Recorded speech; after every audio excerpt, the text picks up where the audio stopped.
Hello, viewers. This is Frank Perrin, joined today with Issa Martell.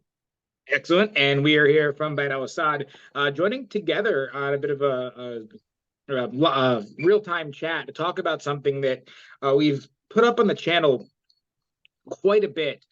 We want to kind of emphasize it and really kind of zone in and talk about it a little more in depth. And that is the use of shields and shield typology.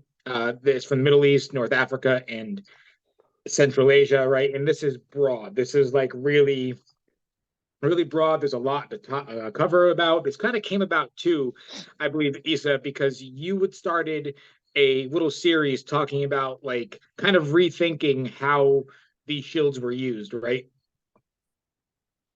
Yeah, so that was like I guess the our initial um idea, and I guess we can just talk about that a bit right now. So I think um we have been using the shields, not, I wouldn't say incorrectly, but probably there's more effective way to use it that would kind of match the style of Central Asia and the Middle East that we see in poetry and descriptions of battles and stuff like this.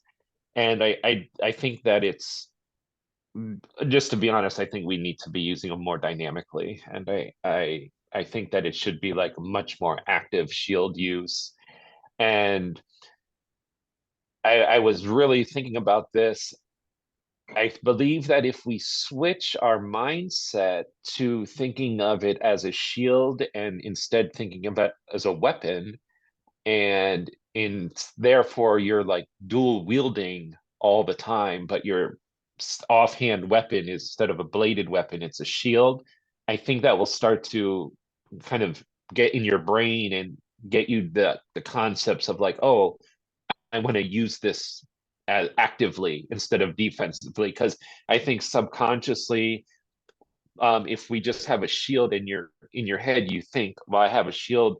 You're just going to use it to block, or get behind, because our narrative of a shield is a defensive device, But I'm based on just reading, and we always hear and see in movies like accounts where you hear of these fighters from the area being like, super dynamic and everything like that. And maybe we're not, I'm not gonna say we were doing it wrong, but maybe we were doing it wrong in essence, and could be doing it in a better way, and a more fitting way to the weapons of this area. So we ended up, because of this, we ended up collecting a bunch of shields, and Yeah. here we are. So I think there's a lot of validity in that. I mean, like from our time in Rosmusfar, we did get quite accustomed to shield punching, punching with the edge Yeah, and backing with the flat. We got used to it. It wasn't something that was foreign to fighting in the Persians and and the Persian style. Um, but I do feel, like I said, that like when you are just sitting there with the shield, there's so much that can go wrong, especially when we're at shorter range with a Shamshir or a Killage or a Towar, and we spar with a lot of people who are longsword fighters. And they have such a reach advantage on us that I feel like when you're just sitting there waiting to react with the shield, you're just, by that time is done, you've been stabbed in the face. yeah, for sure. And So actually, like, just to bring that, something about that up is, um I was watching some videos, and um we did this drill. We had a duel event here last weekend. It was a Buhur duel, but I ran it. And the week prior to that, I went to our armored combat practice, and we did this drill that I had them do. And that is just that you use only your shield. So we had those little bucklers, the padded bucklers, for a soft kit. And you had, like, you paired up with people, and one person had a sword and you just had a shield and you just had to block, like they just swung at you and your whole purpose was to do a drill where you're just blocking, actively blocking. And this kind of like got you in the mindset of having your shield hand out, you know, and going to actively block as opposed to, like you said, defensively block when you're like just up here. And like you, with the longsword example that you mentioned, you'd be stabbed a bunch of times because you're not doing anything, you know, except waiting to block, you know. So And that's why I these think types of things, I think, you know, we can do. I'm absolutely, and sorry, that's go why ahead. it's okay. And that's why I think like I've been drawn right to larger shields. A, like I feel more comfortable with larger shields, but B, I think um being as reactive with the shield as opposed to proactive has made me a little disenfranchised to the smaller ones because I didn't spend a lot of time being being proactive. So the larger size of the shield made up for it. I didn't have to be as proactive because if I if I got caught up in something or if my reaction time kind of sucked, then I had a large shield. So maybe if I start training Yeah, with yeah. smaller, it'll be better. Well, I think no, but I think that's a good point, and I think that is the general point, especially a lot of us that come into this. Pretty much everybody that I know came that came into studying Middle Eastern stuff came with a previous notion of Western stuff. So I learned how to fight under a Western context, which is you're using this large shield, you know, and it's you're fighting defensively like that. And there's really nothing wrong with that. Um, and it has the advantages, like you said, you know, your reaction time doesn't have to be super fast. You know, you can turtle up behind your shield. You have like the large shield to block you. Um, but uh the disadvantage then with that is if you start to move down to smaller shields. But then we can talk about like you know, like for with Razmafsar, we started with a small shield, and perhaps that's not the best thing to do. You know, if we really think historically, you would be a top level fighter to drop down to a small shield. You know, like if we are going to war, let's say it's like, yo, we got a war in the spring. You know, we got to march the next all winter to meet up at the battlefield. We're going to pull all the, you know, you're pulling the troops from the villages as you go along. You're rallying everyone. Most of the infantry people are going to have the large shields. You know, they take less time to train. Like you said, that all the benefits of massive defense are there. So perhaps, um, you know, we should give that the benefit and teach a larger shield first and go down to a smaller shield. You know, Yeah, that's on something top we of can that, think about or whatever, you know. yeah, definitely. And on top of that, too, we have to play in mind in this group which time period are we preferring? Which culture are we looking at, right? So, like, I know a lot of people in European arms and armor make this claim, right, that the more evolved and more complete armor got, the smaller the shields became because you have less gaps to defend. Okay, yes, that's true for Europe, and maybe there are points in the Middle East, in North Africa, and Central Asia where that is true. You know, if you look, for example, like in the Safavid era and the Ottoman era, like Safavids, a lot of the times, like that's as fully as developed in plate as they got in Persia, and they do for the most part in their miniatures and have smaller to medium sized shields. But then if you go to the Ottomans, they're out there in full krug and full armor, and guess what? They're still using large shields. Mm-hmm. So Mm-hmm. like, and not like it wasn't happening with the Safavids because like it was, but like generally speaking, that rule of the more armor, the smaller the shield doesn't necessarily apply to other parts of the world. And whether one admit it or not, European harness became so much more covered. So they didn't really need a giant shield, if at all. But like you look at Persian Yeah. and Turkish Persian and Turkish and Indian armor, it wasn't like it was fully covered, but it wasn't as fully covered in plate. So I can see why each fighter would kind of choose which size they felt the most comfortable with. Yeah, not only that too, and you can also like put into play just, you know, we're just talking here, so we're not like in case anyone's like, no, that's not what they did or whatever.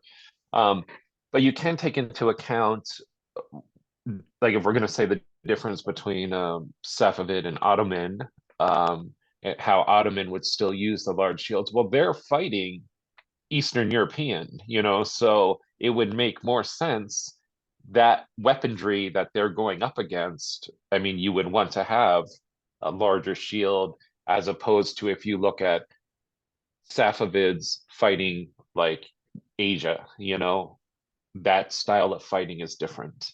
You know what I Yeah. mean? And where you're, as opposed to like the heavily armored, if you're fighting heavily armored dudes with heavy pole arms and all this type of stuff, you're going to want a larger shield. At least I would anyway. So, than a Yeah. little tiny little shield, The little That, shields are excellent. You know, the huge benefit of the small shield comes into play if you are an excellent grappler and yeah. wrestler, which historically they were. Like we know, the Middle East, that was their thing.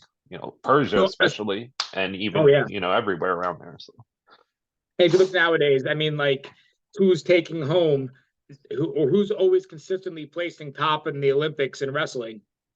It's yeah, exactly. Mongolia and Iran. They're constantly placing. But speaking Yeah, of big shields, though, I think we should get on track a little bit to showing off yeah. some Let's stuff. do it. Show Um, off some so stuff. Yeah.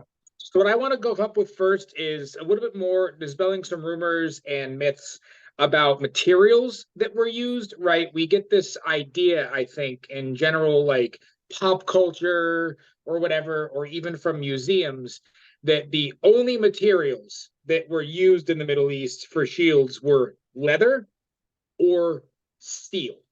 Um, Mhm. I think, and especially like because pop culture and like stuff like that, uh, and the overall Western misconception of the Middle East, right, is that it's all desert everywhere. Everything is desert, Yeah. ignoring the fact that Iran is barely desert, right? It's mostly Yeah. Yeah.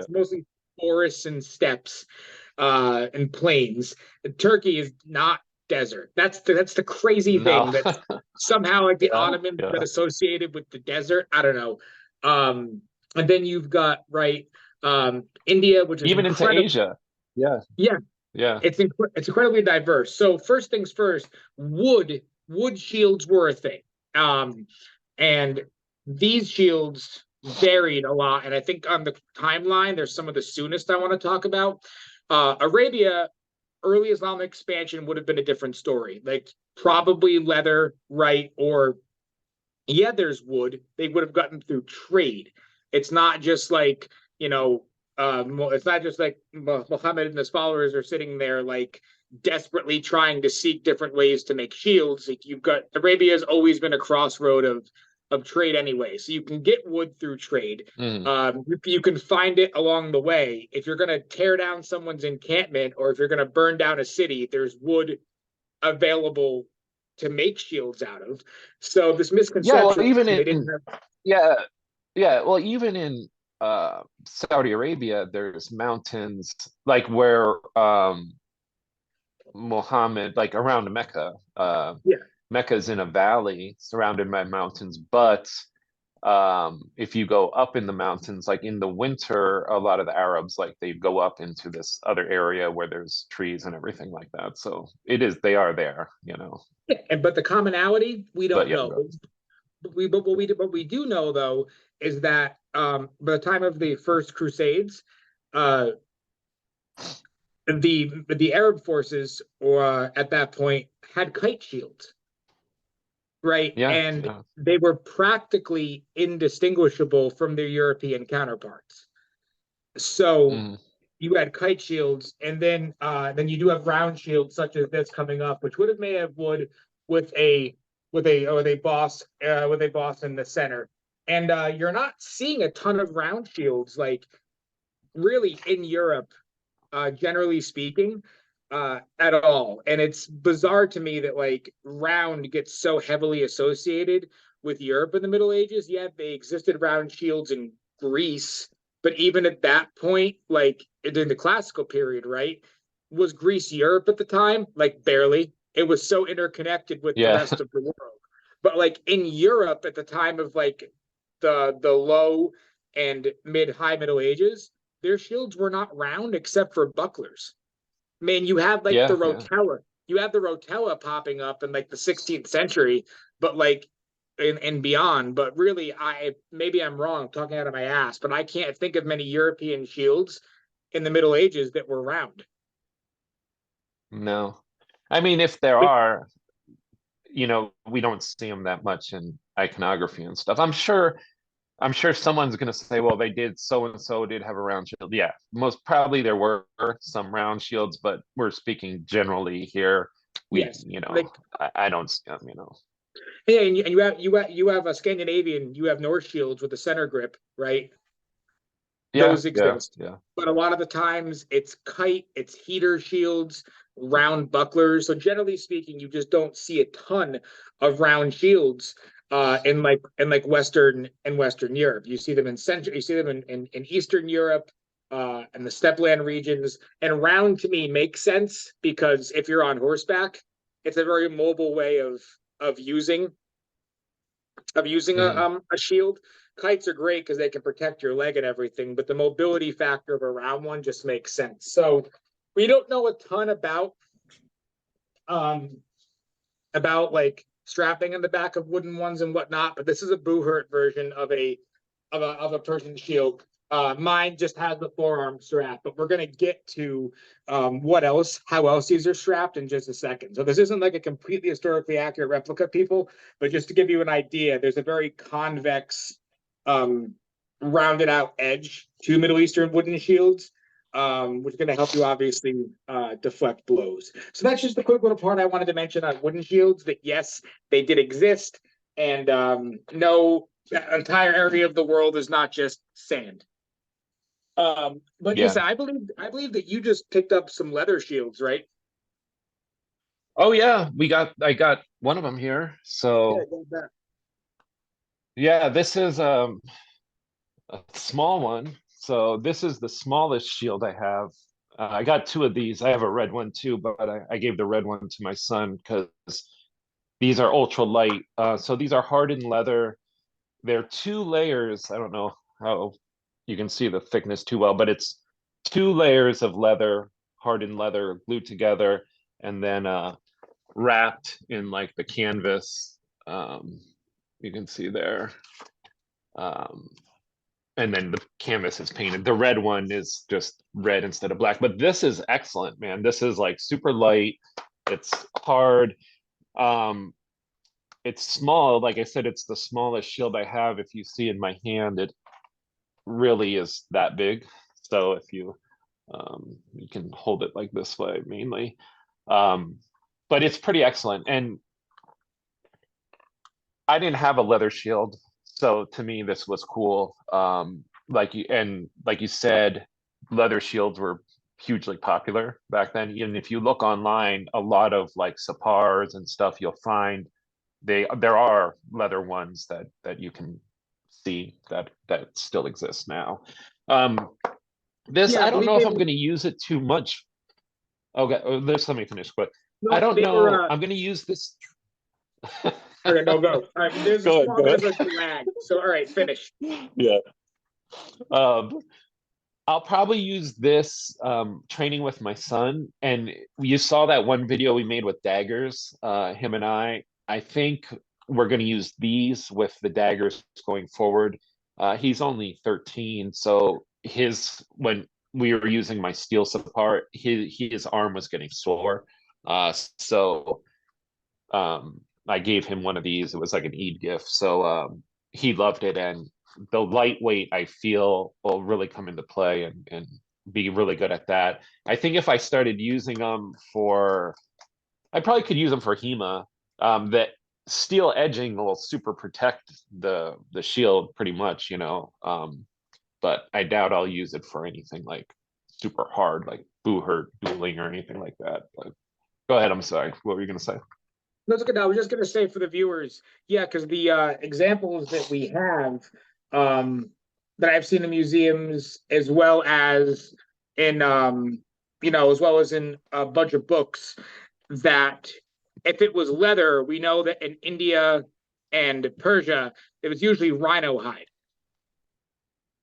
Yeah, exactly. Yeah, yeah, yeah. So it wasn't just like, they killed a deer and used deer hide. No, rhino hide is already like, and then you treat it, you harden rhino hide. You've got something just as good as Yeah. steel, in my opinion. Yeah, I agree too. So just to note, I just got a tape measure here. So this small one is just under 10.5 inches, which is like 6.5 centimeters. So if you're wondering about the size of it, um, so it's pretty good. This and it's about a 1/4 inch thick. So Nice. I like them. Yeah, and it has like the strapping. All the shields that I have this like Middle Eastern strapping. Um, so yeah, that's good. One thing, so we have this discussion going on, and we'll just mention it here. Like, so I am under the opinion that when you hold it, like these little shields, that you're it should be on this part of your hand, um, as opposed to holding it like this, right? So like this. So this and when you punch, then you're punching with the flat. I think like the edge punching, we do, but I'm always curious if that got migrated from Boo Hurt into like us doing this. You know what I mean? Because it's big in Boo Hurt, it's like a big thing, the edge punching. So, I See, don't to me know. though, edge punching also makes a tad bit more sense with ones that are forearm strapped.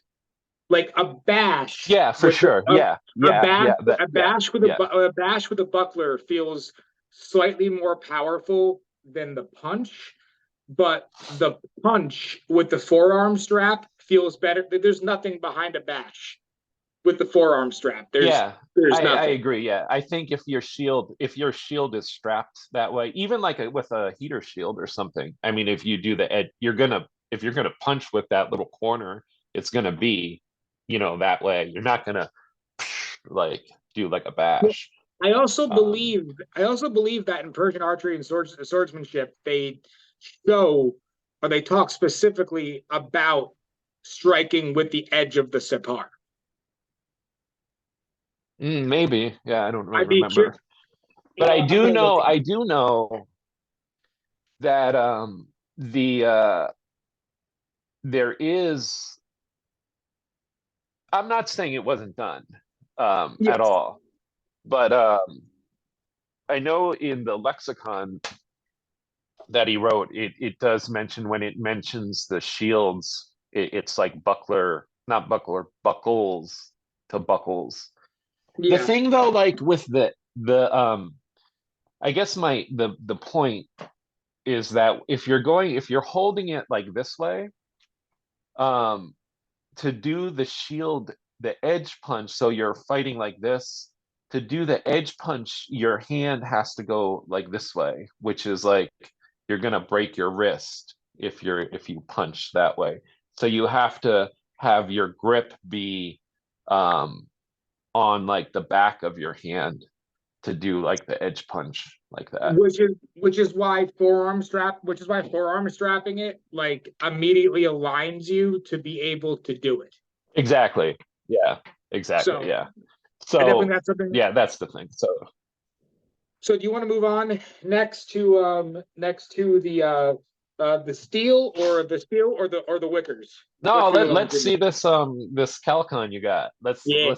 This is the big thing. Like let's just go right to it. All right. This is So I did get a Kalkan shield, which is beautiful. Got it from Mamluk Archery. I've always wanted one. Because it does give me the feeling of a larger shield without it being too cumbersome. And I can get a shield that's not as big as the other Separs, but I can still wear it forearm strapped if I want. And I like that feeling of being able to wear it forearm, but also have it not quite be the size uh of the big red.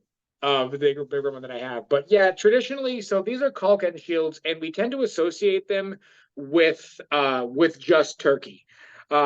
That's where the most famous finds come out of, obviously. They have some of the best tradition of making them. But really, what they are is they are either reed or wicker, and they're basically spiraled out from around the center. And then the wicker and the reed is treated, coated, probably with some kind of lacquer or something to stiffen it up. And then later versions were reinforced with steel bands coming up the center and around the outside. And they weren't just for Turkey. This is based off of like an example from Victoria and Albert Museum, which was made in Iran. So probably in the border regions with Turkey. So obviously there's crossover. This is one of those shields where it's difficult to pinpoint it right to like one region of the Middle East when there's so much crossover between cultures. So I say the Kalkan it's just as Persian as it is Turkish. And right now some people just screamed hearing that, hearing me say that. no, But the but you problem know what though? Like if you look at, sorry to cut you off, but just to on this point, if you look at the miniatures, I would argue that the majority of the miniatures have this type of shield in them. yeah, You even know, like so no matter what region, you know, so it appears that they're holding this type of shield. So even like you see even like Mongols or you see in India they have it. Whenever so guys, whenever hmm you see it, yep, viewers, whenever you see it in manuscripts and you see like this round look on it, you can see it. You can literally see in the manuscripts. You see there are these round circles going all down the shield. You can literally tell yeah, like what kind it is. The shields are very rarely just a solid design on it. The artists show the actual design of the wicker yeah, being woven. Now people say, "Oh, wicker. What kind of shield is that? How does that protect?" If you actually ever tried to destroy a wicker basket, unless like you actually actively sit there and try to pierce it, it's actually not the easiest. Wicker can take kind of a beating and still work. So the back though, I really enjoy um how it is strapped. You've got the center grip here. If you want to just use it center grip, if you're comfortable with that.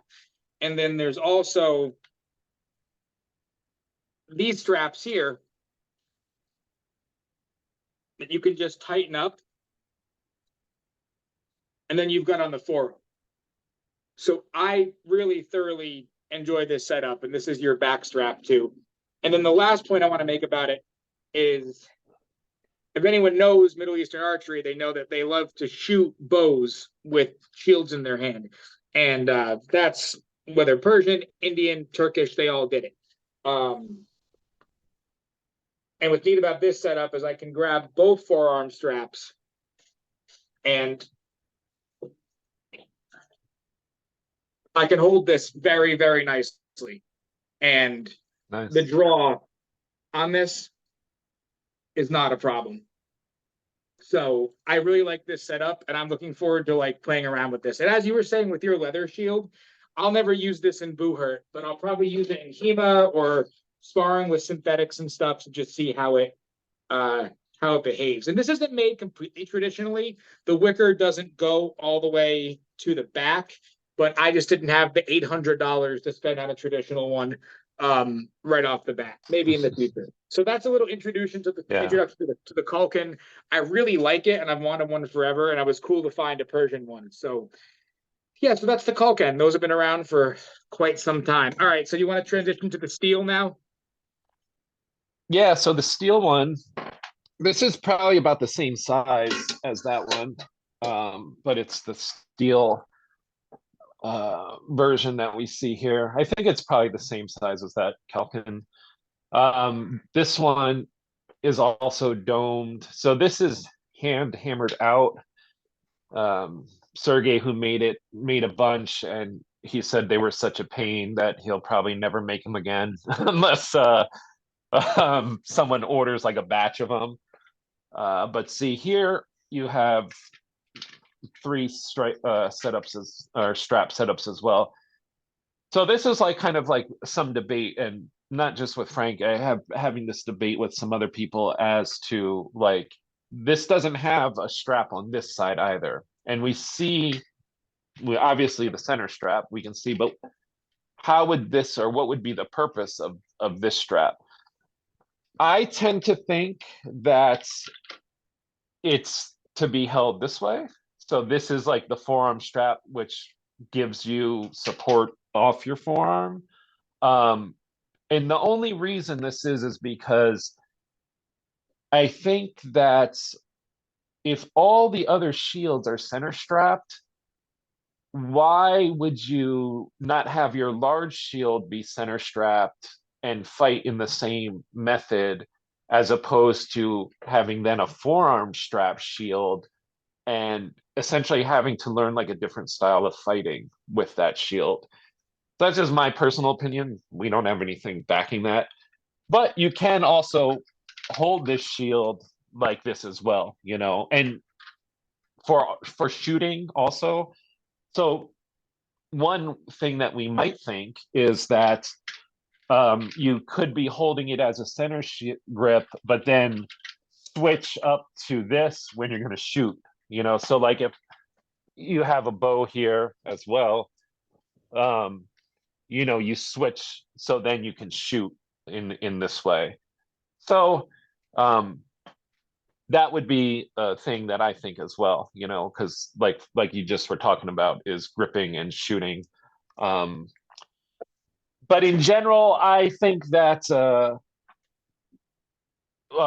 once you went into fighting, or even when you're riding, you know, you would have it strapped up on your forearm. But I think in when you would dismount, generally you would go, at least I would go to I would switch it down to the center grip. So this is some things to think about, like on a really technical mindset of fighting. So if you're holding it in center grip, right, you have this much space here that is still like covering. But when you switch to a forearm grip, that space is like less. You know what I mean? So as you're maneuvering your shield around, if your hand is like here in this position, you can still have this much shield coverage, as opposed to if you were in the center grip in that same spot, you would have to move your hand out more. So there's just some odd things, you know, everybody uses the shield differently.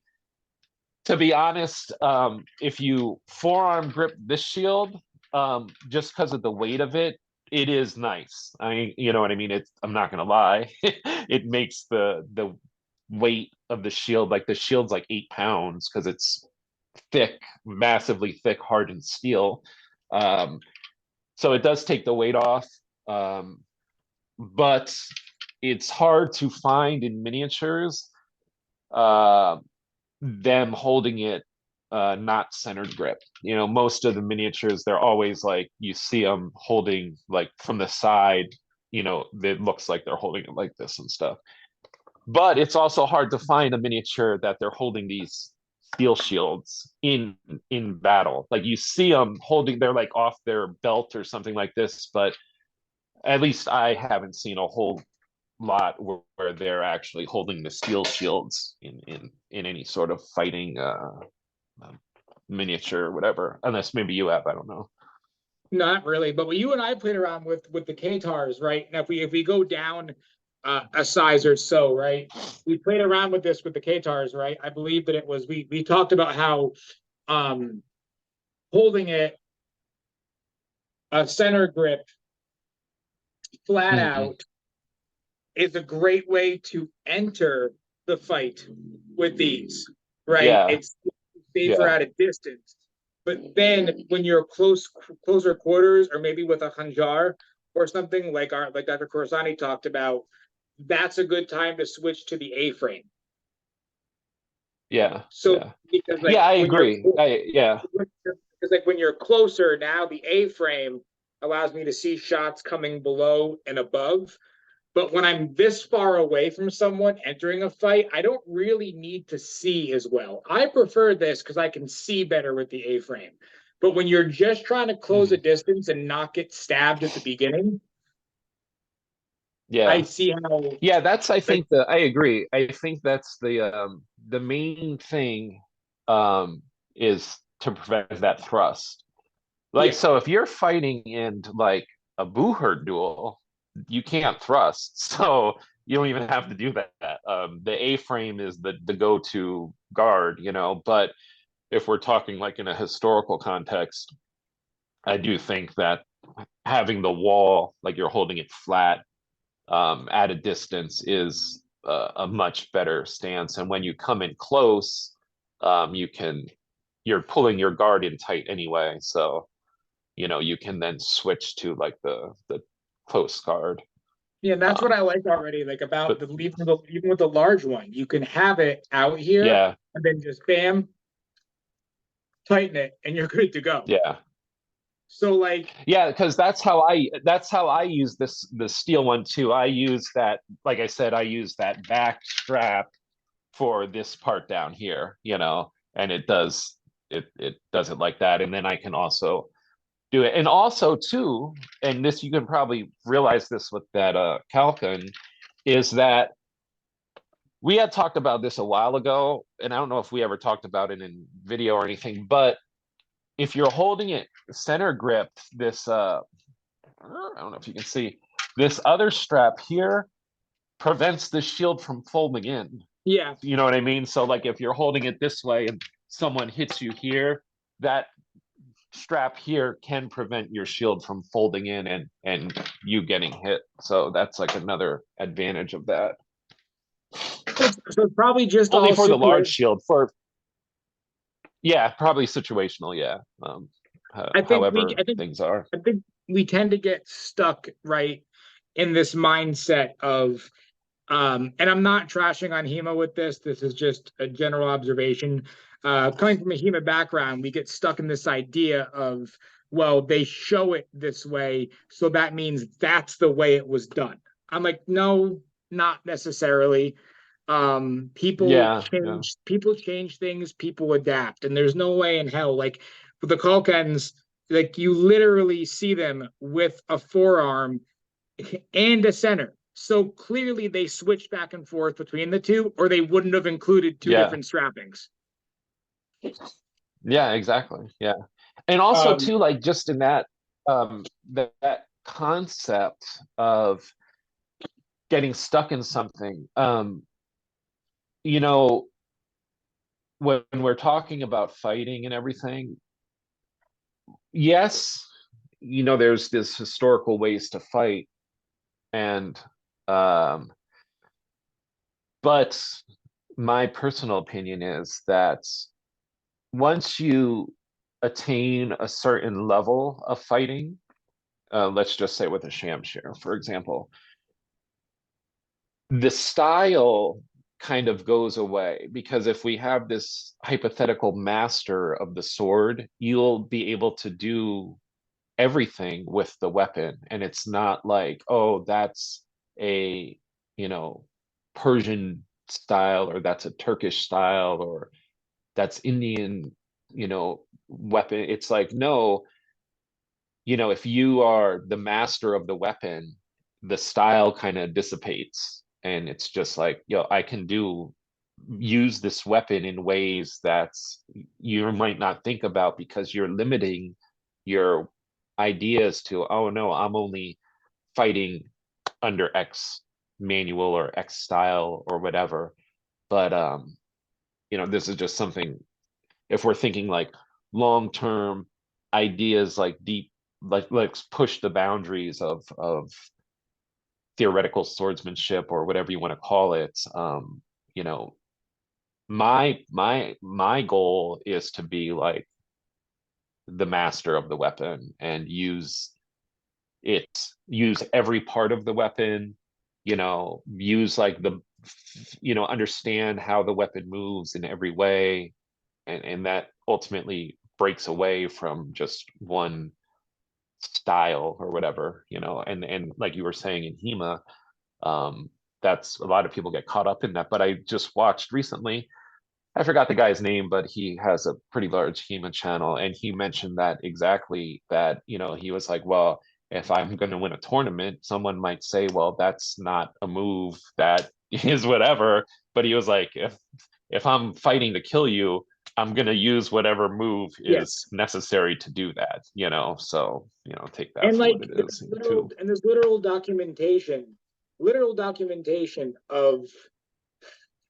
people, of sword masters in Europe learning from sword masters in other countries. You mean to tell me that like even though you mean to tell me that Germans didn't train with Italians and Italians didn't train with Germans, and some German dude was like, "Oh, that Italian dude did something real cool," and vice versa? Of course that happened. It's ridiculous to think Yeah. that they weren't going to use something. You think they were so like, okay, maybe some cultures were that prideful, but no one was going to not use something in combat out of self-defense because it's Mm, not their school. Like, here's the thing.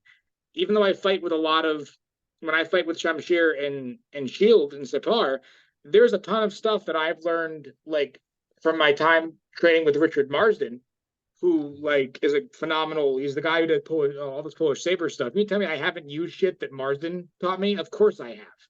mm, And like, mhm. and and the Poles picked up a lot of their saber work from the Turks, who were right next door to the Persians. So like this cultural diffusion thing is something else we have to look at. Hmm. But Hmm. again, we get And when really you think stuck in about it, this. yeah, we get stuck in this mold. But when you think about it, what are those manuscripts? Those manuscripts, like if we go to like the masters who wrote these manuscripts and made these schools, it was really just their style. Like, oh well, I figured this out, and this is like what like everybody kind of learned the same stuff, but the people that write the things were um, what they figured out that were kind of different, So I don't know, we're kind of divergent, but we can keep going with the shields. Well, no, actually, well, so that I think no, it's a good place to say make up a couple last points with the steel ones. So what we do have here is generally speaking, we have three different size steel shields. There's a very, very small steel, there's a very, very medium, there's a medium sized one, and the large one that that Issa showed. And I think the next point I want to get to is you'll notice for the sake of this video, I've been calling them shields. And the reason why is actually a linguistic thing that Issa and I talked about getting into before the video started. It's probably my last big point on this was linguistically, we have to be careful with what we call things from the Middle East in North Africa because of a big thing called Orientalism. And this is the reason the word scimitar exists, right? Is the same reason why people will call this a separ, right? But this has to be a kalkan, when in reality, like linguistically, the word separ or dal just means shield from their respective countries. And that was kind of the like the big linguistic classification point that I wanted to get to this video. So like that leather shield that Issa has with the with the steel edging on it. If someone made that, if that was a Persian shield, someone back then would have called it a separ. If you were in India handing that off to someone, they would have called it a doll. Like people think that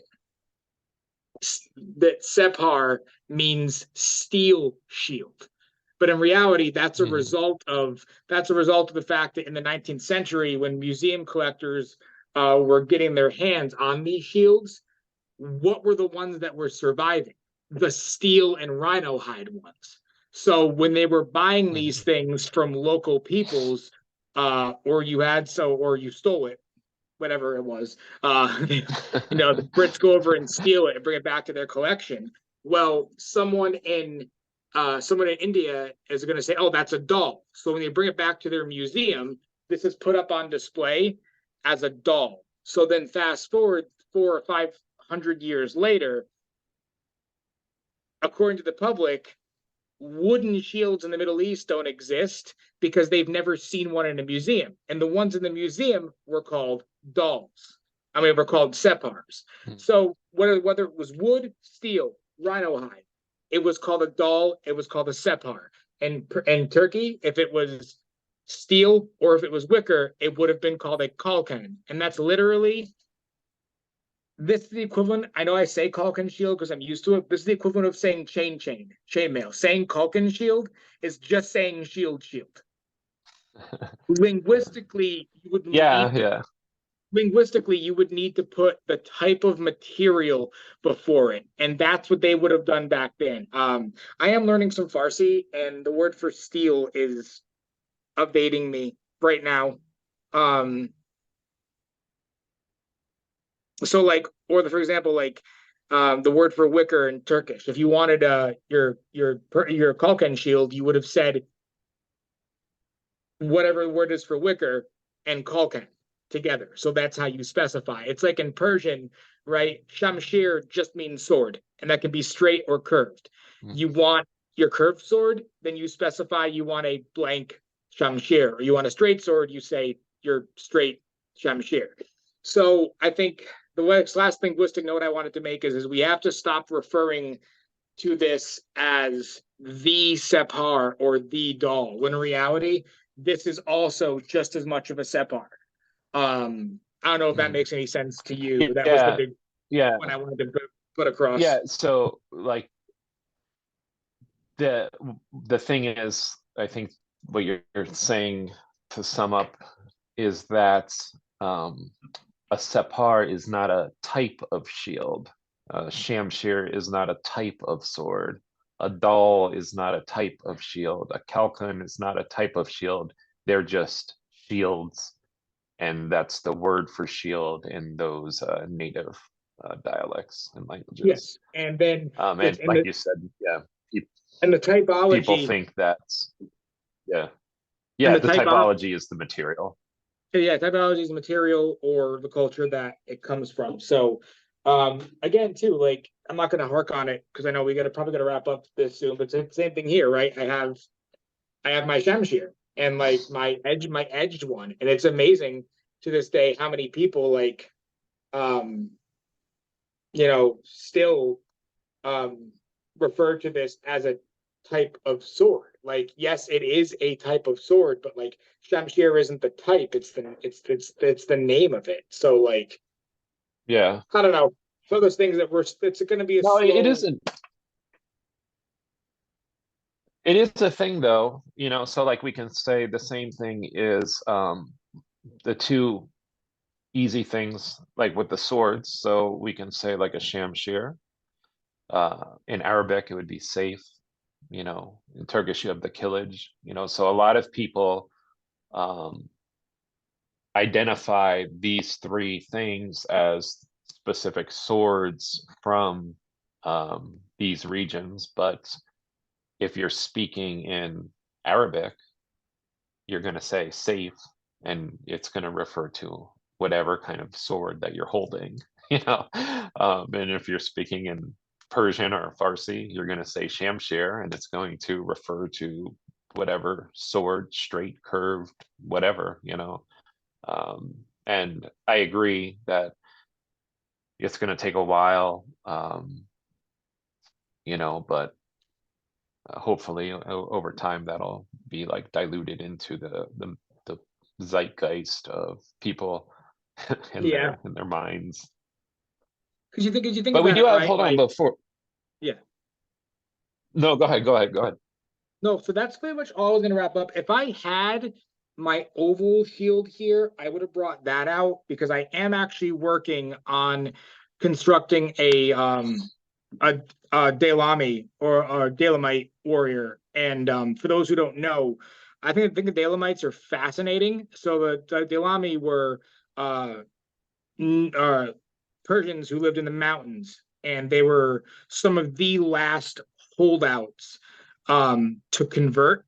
And they were very, very famed infantrymen because they lived in the mountains and they didn't have room for horses. But they were some of the last holdouts, and they were known for their oval shields, and they used single-handed spears um, that were used in melee and to throw. And oval shields were a thing used too, but that was also probably a holdover from the more ancient Persian traditions as well. Looking Mm, back to like the to the rock reliefs of ancient Persian um, depictions, there are oval shields. It's probably a Sasanian or just a Zoroastrian kind of uh, uh tradition, not yeah. Zoroastrian, but more of a Sasanian tradition that held over. So I was going to bring my oval, but I just don't have it with me. But if you're ever interested, the Dalemites were fascinating because they were the last holdouts that lived in the mountains, and they were mercenaries for a bunch of people. And I'm starting to work with a Norse living history group up here, and I wanted a persona that I could bring into the group that talks about the interaction between the Norsemen and Persia. But I thought it'd be cool to be a Dalamite because they culturally were very, very more similar to like a raiding party, like what the Norse did. So eventually I'll get Mm. that oval shield that I'm painting up, and I'll get it up in the channel. So I'm gonna shut up and I'll let Issa take over with the rest of it, what he wants to do. Nice. Yeah, so well, the only thing I'll do is, since you mentioned the sizes, I do have the other shields that I can show just so people can see the size difference. So um this, like I said, the steel one here, this would be pretty much the largest Persian sapar that's steel, and we see these like in the museums, you see them around. But then like a medium size one and a small one, this would be the size difference here. So you can see this would be a medium, and this is like the smallest one. So you can see there. Both of them are also curved or dished out. Um, I really like this little one a lot. Um, it was like the first one I got, but you can see it's like tore up too. So these are hardened steel also, and this I've used in every kind of combat. I'm sure you used yours too in Boo Hurt. I mean, this took a pole arm hit and everything. So these are incredible things. And if you want like an actual quote unquote real shield that you would take into battle, I would recommend getting one of these. The medium size one, I started to use this more.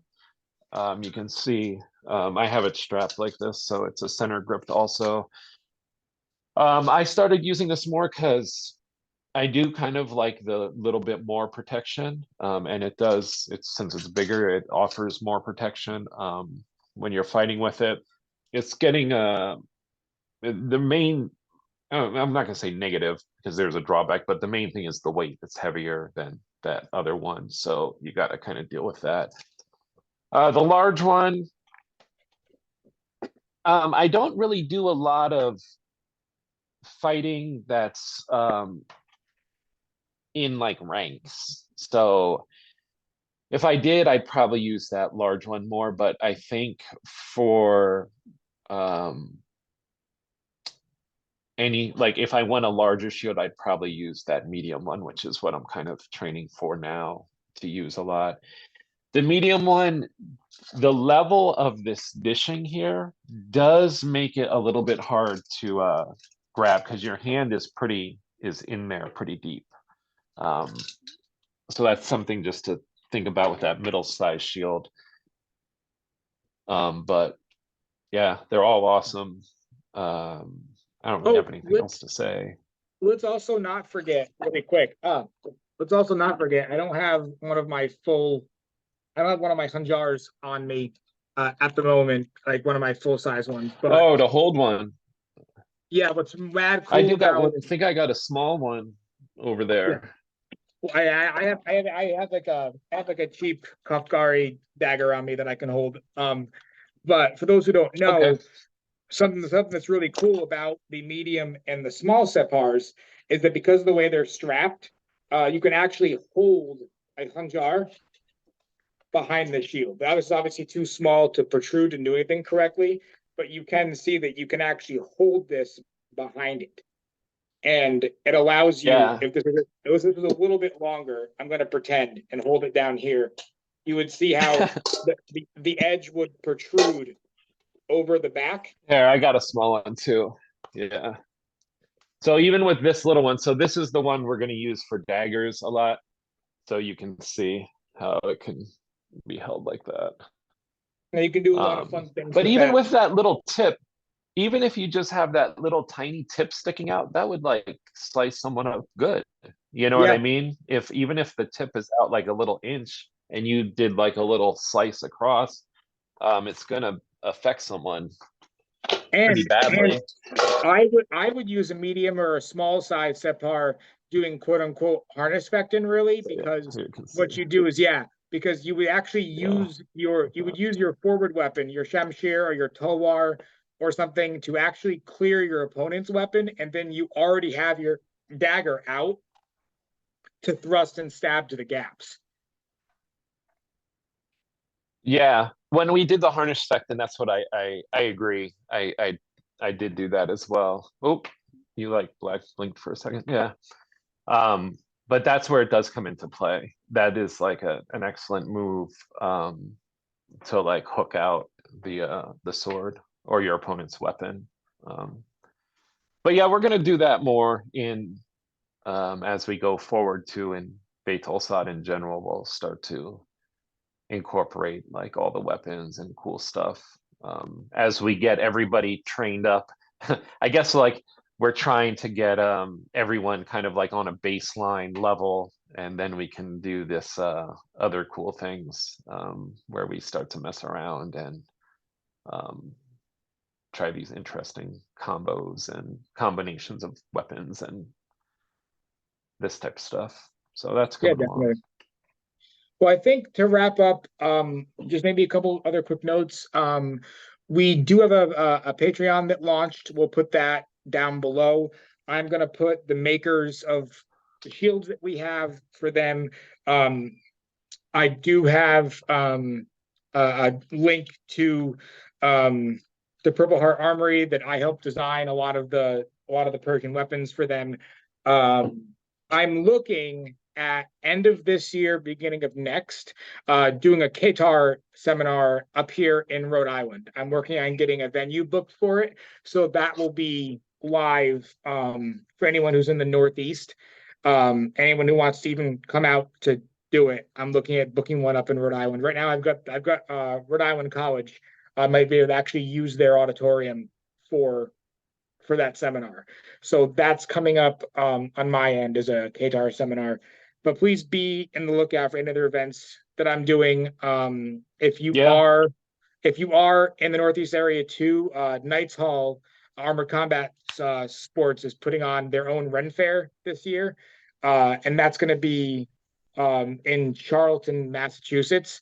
And Bite Al-Asad will be there with our Living History encampment doing some demos. So we got some stuff coming up to wrap up the fall. So that's kind of like what I wanted to plug was the Patreon and our events. Yeah. Yeah, on the Patreon so far, we have our Shamshir track and we have the Qatar basics that I'm gonna put up. Frank recorded them, So sorry if you pay for the Patreon and haven't seen them yet, but I had to get a converter to convert the videos. So that's going up this weekend. I'll probably put them up this week. So that's the two things on there. The Shamshire track is like the basic strikes. I think it's like 11 videos. And then I think there were 2 Qatar videos that you did. And then we're going to go into Nize and other weapons as we go along. This winter, I'm planning a trip down to Austin. So I'm probably going to hook up with Damon. And I'm planning a trip out to Las Vegas, or not Las Vegas, LA. But I think Edgar lives out there. And Yeah.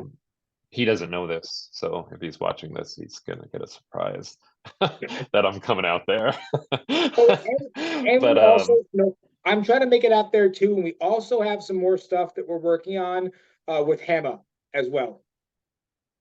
yeah.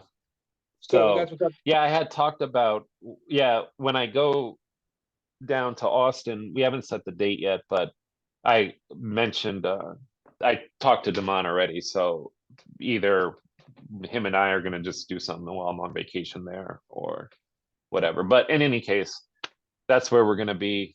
If you're anywhere around these areas, or I live in Minnesota anyway, so if you are in Minnesota, Elliot also lives here, so him and I get together. You're welcome to join us when we do. And putting it Otherwise, out man, there. thanks for watching. Yeah. Oh, sorry, I totally cut you off again. But last thing I was No, going to say I was is, just gonna say thanks for watching. Yeah. if anyone's interested in having us out come to you, like I said, I spent July mainly living on an airplane. In I taught in Toronto, and then I got on a plane and I taught in Washington State, and then I got on a plane and I taught in Las Vegas. So like me traveling out to do seminars, reach out with us, talk to us to negotiate prices and stuff, and we'll take it from there. So with anything else, yeah, thank you for watching, as Isa said, and we'll catch you next time. Thanks. Have a good one. Thank you. See you soon.